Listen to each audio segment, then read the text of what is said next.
Hello student, তোমরা যারা 2022-এ HS পরীক্ষা দেবে তোমাদের জন্য এই ক্লাসটা খুবই গুরুত্বপূর্ণ। ধরে নিতে পারো তোমরা এই ক্লাসটা দেখলে 10 নম্বর পেয়ে যেতে পারো। কারণ তোমরা জানো বাংলা সাবজেক্টে তোমাদের একটা প্রবন্ধ রচনা লিখতে হয়, যেটা মানস মানচিত্র অবলম্বনে। মানস মানচিত্র মানে কি, তোমাদের এরকম একটা ছক দেয়া থাকে, সেই ছকটাকে ভালো করে বুঝে নিয়ে একটা প্রবন্ধ রচনা লিখতে হবে। আর এখানে যে প্রশ্নটা আমি আলোচনা করছি সেই প্রশ্নটা তো খুব গুরুত্বপূর্ণ প্রশ্ন। সঙ্গে তোমরা জানতে পারবে যে মানস মানচিত্র লিখতে কিভাবে হয়, অর্থাৎ যে কোনো মানস মানচিত্র এলে তোমরা কিভাবে সেটাকে লিখবে। এই প্রশ্নটা 2019 সালে এইচএস পরীক্ষায় একবার এসে গিয়েছে। প্রশ্নটা গুরুত্বপূর্ণ। সঙ্গে এটাও তোমরা বুঝতে পারবে এই ক্লাসটা দেখলে যে অন্যান্য রচনাগুলো তোমরা কিভাবে লিখবে।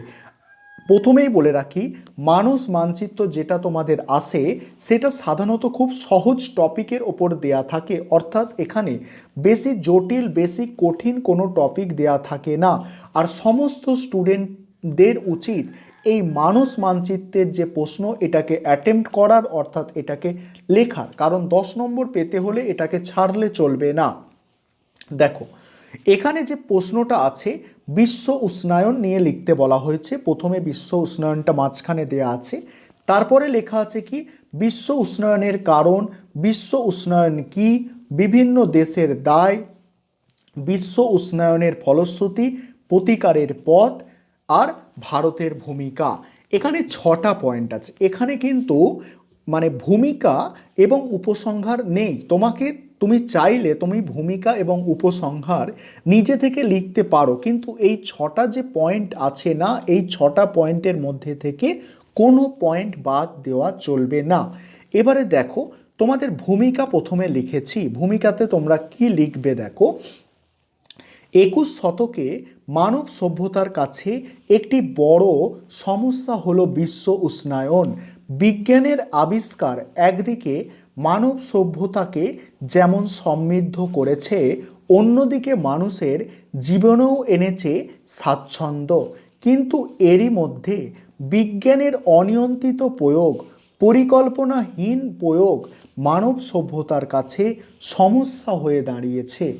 আতঙ্কের যেসব বিষয় বিপন্ন করে তুলেছে আধুনিক পৃথিবীকে, তার মধ্যে অন্যতম হলো বিশ্ব উষ্ণায়ন।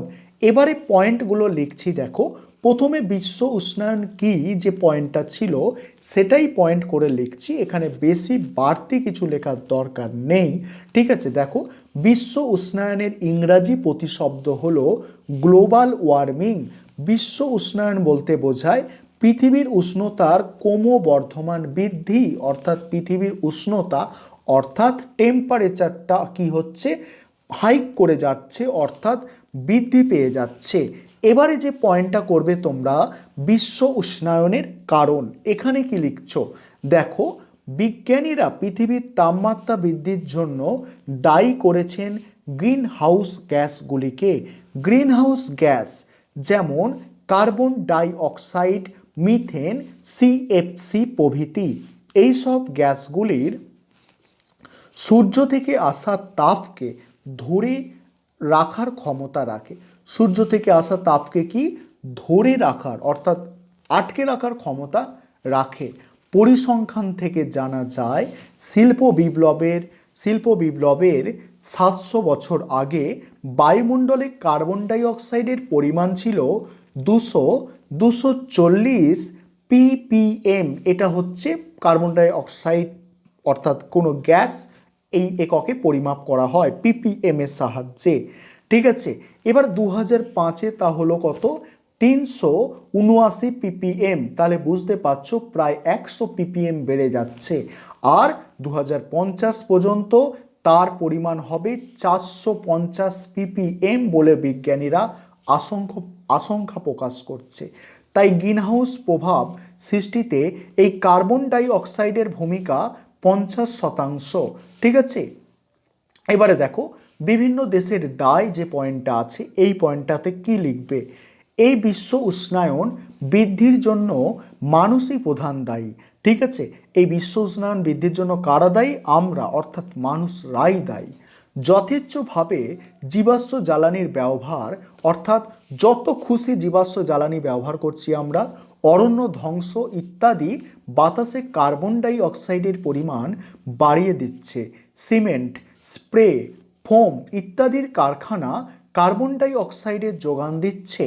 একইভাবে এসি, ফ্রিজ, গ্যাস, তেল উৎপাদন বলছে তেল উৎপাদন ও পরিবহন মিথেনের পরিমাণ বাড়িয়ে দিচ্ছে।